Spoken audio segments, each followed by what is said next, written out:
আসসালামু রাহমাতুল্লাহ। প্রিয় শিক্ষার্থীবৃন্দ, আমি আহমেদ রুবেল স্যার বরাবরের মতো আজকে আমি তোমাদের সামনে হাজির হয়েছি তোমাদের পছন্দের একটি ভিডিও। অর্থাৎ আমি আগেই বলে দিয়েছি, থাম্বনেলে দেখো দেওয়া আছে যে একটি টেকনিকে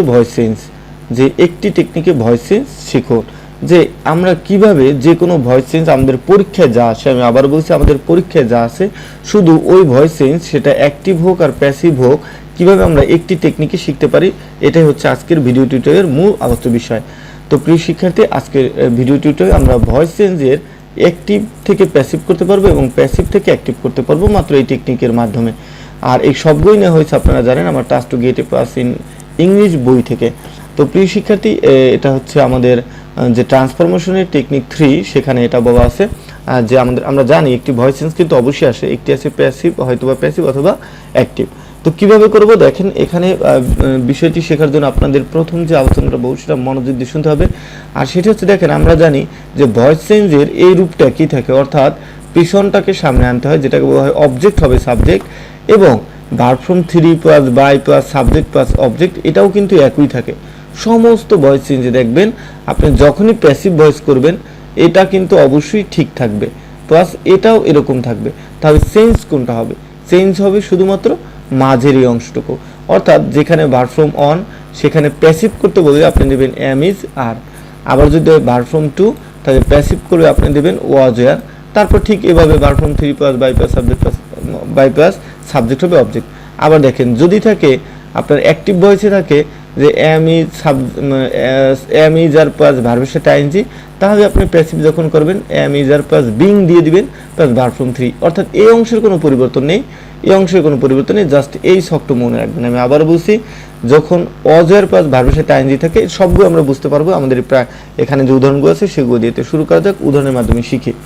প্রিয় শিক্ষার্থী, এখানে একটি বিষয় লক্ষ্য রাখেন, দেখেন, almost everyone enjoys the day in his own way. ঠিক আছে, তাহলে দেখেন এখানে ভার্ব কি? এনজয়স, তাই না? এটা হচ্ছে ভার্ব। তাহলে আমরা জানি কি ভয়েস চেঞ্জের অ্যাক্টিভ থেকে এটা অ্যাক্টিভ না প্যাসিভ, এটা কীভাবে বুঝবো? দেখেন এখানে কোনো বাই নেই, বাই থাকা না থাকুক, এখানে দেখেন ভার্ব ফ্রম 3ও নেই, এবং আমরা জানি ভার্ব ফ্রম 3 ছাড়া কখনোই কি হতে পারে না? প্যাসিভ ভয়েস হতে পারে না। তাহলে বোঝাই যাচ্ছে এটা কি? অ্যাক্টিভ আছে। তো অ্যাক্টিভে যদি থাকে তাহলে আমরা কীভাবে প্যাসিভ করব? আমাদের দেখতে পাবো এই ভার্বের রূপটা কত। ভার্ব কি ভার্ব ফ্রম অনে আছে না 2 এ আছে? যেহেতু এনজয়স ভার্ব ফ্রম 1 এ আছে, তাহলে আমাদের প্যাসিভে নিতে হবে কি? এম ইজ আর। ঠিক আছে, তো এখন আমাদের যে নিয়মটা সেটা হচ্ছে, প্রথমত অবজেক্টকে সাবজেক্ট করতে হবে। তাহলে আমাদের দেখেন এখানে কি দেওয়া আছে? এনজয়সের পরে দেওয়া আছে the day in his own way. ঠিক আছে, তাহলে এই ইন হিজ ওন ওয়ে এটা যদি আপনারা একসাথে লিখেন তাও হবে, আবার যদি দেখেন দ্য ডে এটাও হবে, অর্থাৎ ইন হিজ ওন ওয়ে এটাকে শেষে লেখা ভালো। আপনারা যদি জানেন যে একটা অবজেক্ট যদি বড় হয় তাহলে শুধুমাত্র ভার্বের পরে যেটা থাকে তাকে প্রথমে আনা যায়, আর বাকিটা আপনার শেষে বসিয়েও হয়। তো প্রিয় শিক্ষার্থী, আমরা দেখি তাহলে আগে নিব কি? দ্য ডে আগে নিছি অবজেক্ট, দেখেন অবজেক্ট সাবজেক্ট হয়ে গেছে। এরপর আমরা জানি কি ভার্ব ফ্রম অন হবে এম ইজ আর নিব, তাহলে আমাদের ভার্ব ফ্রম অন ছিল, সুতরাং আমরা এখন এম ইজ আর এর মধ্যে একটা নিব। তাহলে এখানে দেখেন আমরা দ্য ডে দিনটি, এটা কি? একটি সিঙ্গুলার বোঝাচ্ছে, একটি দিন, তাহলে আমরা নিব ইজ। আর যদি আপনার পুরো হতো তাহলে আর নিতাম, আর আই যদি হতো তাহলে এম নিতাম।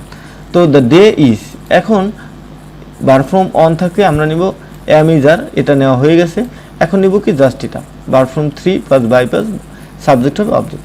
তাহলে নিয়ম ভার্ব ফ্রম 3 এনজয়ের, ভার্ব ফ্রম 3 এনজয়েড, তারপর নিয়ম বাই, তারপর যেটা আছে পুরো একদম যা আছে সব বসাই দিলাম, হয়ে গেল। দ্বিতীয় উদাহরণটা দিয়ে আরেকটু ক্লিয়ার করি। এভরিবডি অ্যাডমায়ার্স, দেখেন এভরিবডি অ্যাডমায়ার্স, প্রত্যেকে প্রশংসা করে, অ্যান্ড রেসপেক্ট, এবং আপনার প্রত্যেকে প্রশংসা করে এবং সম্মান করে, দেম তাদের গ্রেটলি, ব্যাপকভাবে, তাই না? তাহলে আমরা জানি এখানে দেখেন এভরিবডি হচ্ছে subject, R admires and respect এটা হচ্ছে ভার্ব, আর দেম হচ্ছে অবজেক্ট, এটাও অবজেক্ট। তবে আমরা সবসময় ব্যক্তিবাচক অবজেক্টকে আমরা সাবজেক্টে নিয়ে আমরা এই ভয়েস চেঞ্জ করব। তবে দেমের আমরা জানি কি অবজেক্ট হবে সাবজেক্ট, তাই দেমটা আগে চলে যাবে, দেম থেকে দে হয়ে গেছে, কারণ কি দেমটা হচ্ছে অবজেক্ট আর এটার সাবজেক্ট হচ্ছে দে। ক্লিয়ার? আচ্ছা, এরপর কেন এম ইজ আর হয়েছে? এখানে দেখেন ভার্বটা হয়েছে যেটা আছে অ্যাডমায়ার্স অ্যান্ড রেসপেক্ট, এটা হচ্ছে ভার্ব ফ্রম ওয়ান, তাই ভার্ব ফ্রম অন হয়ে আমরা জানি কি হয় যে এম ইজ আর হয়। তবে আমরা আর নিব না এম নিব না ইজ নিব, এটা কিভাবে বুঝবো? এটা হচ্ছে আপনার সাবজেক্টের উপরে নির্ভর করবে। দে আছে, দে এর সাথে কি ইজ হয় না এম হয় না আর হয়? আমরা জানি অবশ্যই আর হয়। ক্লিয়ার? তারপর হচ্ছে আমরা জানি কি এই রূপটু পরিবর্তন করার পরে যা থাকবে সেটা ঠিক এভাবে যেভাবে আছে সেরকম verb form three plus by plus subject of object. তাহলে এখন অ্যাডমায়ার্স এটা একটি ভার্ব, তো এটা ভার্ব ফ্রম থ্রি হচ্ছে ইডি যোগ করে দিয়ে হয়ে যায় অ্যাডমায়ার্ড। এবং দেখেন রেসপেক্ট আছে, রেসপেক্টের সাথেও আমরা দুইটা ভার্ব আছে, দুইটা ভার্বকে পরিবর্তন করতে হবে অ্যান্ড দ্বারা, অ্যান্ডের আগে পিছিয়ে একই হয়, আমরা এটা রাইট ফর্ম ভার্বে শিখে ফেলছি। তাহলে এখানে রেসপেক্ট আছে, এটাও একটি ভার্ব, এটাও রেসপেক্টেড হবে। ঠিক আছে? তারপরে হচ্ছে গ্রেট, অ্যাডমায়ার্ড, গ্রেটলি। ঠিক আছে? এখন প্রিয় শিক্ষার্থী আপনারা বলতে পারেন যে বাই কোথায় গেল, এভরিবডি কোথায় গেল? বাই এভরিবডি এটা কোথায় গেল? তো এটা আমরা দিলেও হবে, এটা আমরা না দিলেও হবে। আমরা আবারও বলে নিচ্ছি, এটাই হচ্ছে আপনাদের সমস্যা, বাইযুক্ত অংশটা দিলেও হয় না দিলেও হয়। কারণটা কি? এখন আমি যদি বলি, কারণটা হচ্ছে এভরিবডি দ্বারা কোনো নির্দিষ্ট মানুষকে বোঝাচ্ছে না, বলছে প্রত্যেকে, প্রত্যেকে যে কে সেটা বোঝাচ্ছে না। অর্থাৎ এভরিওয়ান, এভরিবডি, এনিওয়ান, অন, এগুলো দিয়ে কাউকে নির্দিষ্ট করে বোঝানো যায় না। তো সেক্ষেত্রে আমাদের বাইটা দেওয়া উচিত না, কারণ বাই দ্বারা একদম নির্দিষ্ট হয়ে দেখানো উচিত যে বাই দ্য ম্যান, এটা যদি দেখি তাহলে বোঝাচ্ছি এই মানুষটির দ্বারাই, তাহলে এটা বোঝা যাচ্ছে বাই রহিম, রহিমের দ্বারাই, বাই করিম, করিমের দ্বারাই। যেহেতু এভরিওয়ান, এভরিবডি এগুলো নির্দিষ্ট একদম বোঝাচ্ছে না যে কে কাকে, যে কোনো একজন হতে পারে, সেক্ষেত্রে বাইটা ব্যবহার করে না। তো কোনো সমস্যা নেই, আপনারা জাস্ট এভাবে করলেও হবে। এরপরে আমরা দেখব পরবর্তী এক্সাম্পলটা দেখব। সো উই শুড কন্ট্রোল, আপনারা মনে করছেন এগুলো আমার বানানো নাই, সবগুলো আপনাদের বই থেকে অর্থাৎ বোর্ডে যেভাবে আসছে সেগুলো দিয়ে আমি প্র্যাকটিস করে দিচ্ছি। সো উই শুড কন্ট্রোল, আমাদের উচিত নিয়ন্ত্রণ করা, ইট ইহা ফর আওয়ার শেক। তাহলে দেখেন এখানে কন্ট্রোল হচ্ছে ভার্ব আর ইট হচ্ছে অবজেক্ট আর সাবজেক্ট হচ্ছে উই, তাই না? আর এখানে শুডটা কী তাহলে? শুডটা হচ্ছে মোডাল ভার্ব। এই যে দেখেন মোডাল ভার্বের নিয়ম, শুড হচ্ছে মোডাল ভার্ব। ঠিক আছে? যেটা আমরা এখানে দেখতে পাচ্ছি, এই যে শুড। তাই মোডাল ভার্ব যদি অ্যাক্টিভে থাকে তাই প্যাসিভ করতে হবে মোডাল ভার্ব প্লাস বি দিয়ে দিবেন। কি দিবেন? মোডাল ভার্ব প্লাস বি, অর্থাৎ এরপরে যেগুলো থাকবে সব এক থাকবে। তাহলে জাস্ট আমরা এটা করে ফেলি, ইট, এই যে সো আছে, সো আপনি নিতে পারেন, প্রথম আছে, প্রথমেই সো বাট এগুলো যদি থাকে এটা প্রথমে বসে যাবে। তারপরে সে দেখেন ইট, তাই না? ইট হচ্ছে আমাদের অবজেক্ট, তাই অবজেক্ট হলো সাবজেক্ট ইট। তারপর মোডাল ভার্বের পরে কি বসে? বি বসে, তাই শুড বি। তারপর verb form three, verb form three controlled, তারপর হচ্ছে কি কন্ট্রোলড, এরপরে এখানে ফর আছে তো ফরই দিতে হবে, কারণ আমরা জানি কিছু প্রিপোজিশন আছে সব ক্ষেত্রে বাই হবে এরকম না। যদি আপনার প্রিপোজিশন দেওয়া থাকে সেটা ইউজ করতে পারেন, যেমন নো এর সাথে টু হয়, নো থাকে কখনো নোন বাই হবে না, নোন টু হবে, এরকম কিছু আছে।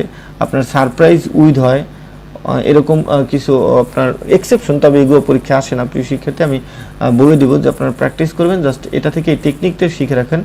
তারপর হচ্ছে কি আওয়ার শেক, যেটা আমাদের ফর আওয়ার শেক, এই যে যেটা আছে জাস্ট ওটা বসিয়ে দিছে।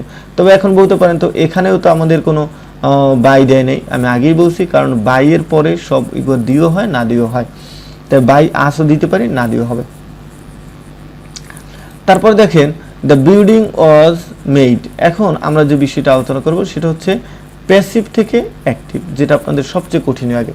তো প্রিয় শিক্ষার্থী জাস্ট এভাবে বলছি, এটা থাকে এটা বসাই দিবেন, প্লাস আরগুলো সব একই থাকবে। তো passive voice, the building was made with fine white marbles, তাই না? আচ্ছা দেখেন এখানে কিন্তু প্যাসিভের ফর্ম দেওয়া আছে, দেখেন ওয়াজ, ওয়াজ আছে, ওয়াজ এর পরেই আমরা জানি ভার্ব ফ্রম থ্রি হয় কিসে? প্যাসিভের ফর্মে, প্যাসিভের ফর্ম, অর্থাৎ এটা প্লাস এটা, এটা হচ্ছে প্যাসিভের ফর্ম। তো দেখেন এখানে বলছে was made, was made, was made, তবে ওয়াজ প্লাস ভার্বের ভার্ব ফ্রম থ্রি। তাহলে যেহেতু এখানে প্যাসিভ ভয়েস আছে আমাদের করতে হবে অ্যাক্টিভ, তাহলে জাস্ট আমাদের এই ওয়াজের সাথে যে রুলসটা আছে সেটাকে ফলো করতে হবে। তাহলে আমরা কিভাবে এটা সমাধান করব? তো দেখেন যখন প্যাসিভ থাকবে তখন সামনে কিন্তু বাই থাকার কথা, তাই না? বাই যেহেতু নাই, কারণ আমরা আগেই বলছি বাই থাকতেও পারে নাও থাকতে পারে। তাও দেখেন বলছি কি বিল্ডিংটি was made with fine white marbles, আচ্ছা সুন্দর সাদা শ্বেত পাথর দ্বারা বিল্ডিংটি তৈরি করা হয়েছিল।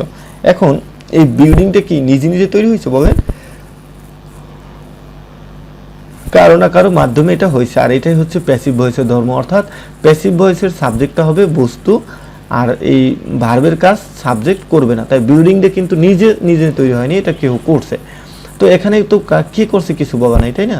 এই জন্য আমরা এখানে আমরা সাম ওয়ান দিতে পারি, এভরি ওয়ান দিতে পারি, এনি ওয়ান দিতে পারি, অথবা একটা দিতে পারি হি, তাই না? এরকম দিয়ে দিতে পারি। তাহলে এখন আমরা কি করব, হি নিলাম, কারণ আমরা জানি প্যাসিভ ভয়েস থেকে অ্যাক্টিভ ভয়েসে গেলে সাবজেক্ট আমাকে বানিয়ে দিতে হবে।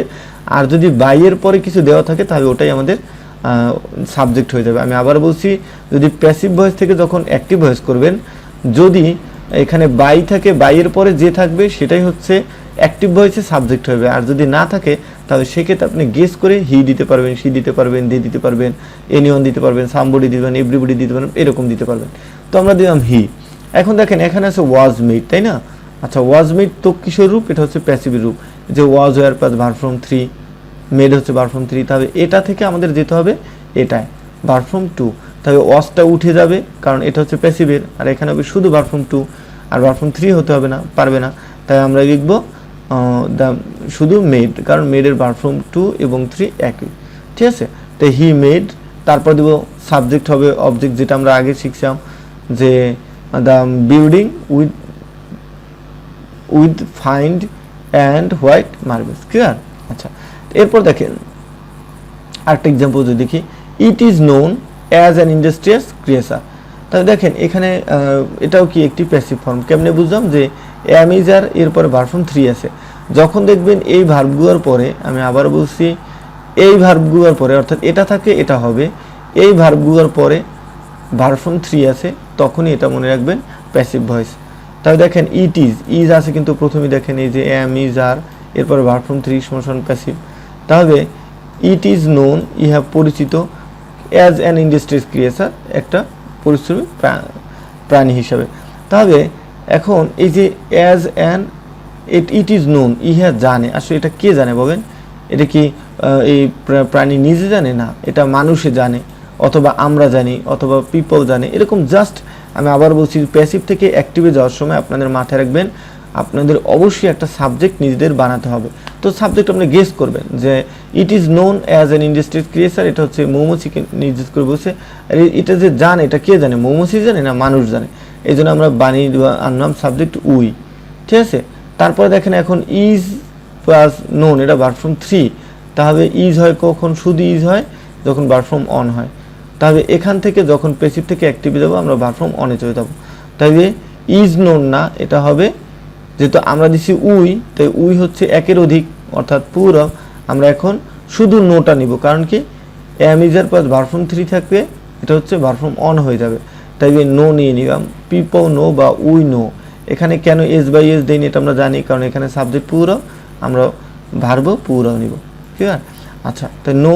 তারপর হচ্ছে কি আমরা জানি কি এটা ছিল কি আমাদের অবজেক্ট, এই অবজেক্টটা কিন্তু প্যাসিভের সময় এটা সাবজেক্ট হয়েছে, তাই না? তো এখন আবার এটা আমরা অবজেক্টের জায়গায় বসিয়ে দিতে হবে, এরপর যা আছে বসিয়ে দেন। তো প্রিয় শিক্ষার্থী বন্ধু, এই হচ্ছে ভয়েস চেঞ্জের একটি টেকনিকে কীভাবে আপনি ভয়েস চেঞ্জ করবেন।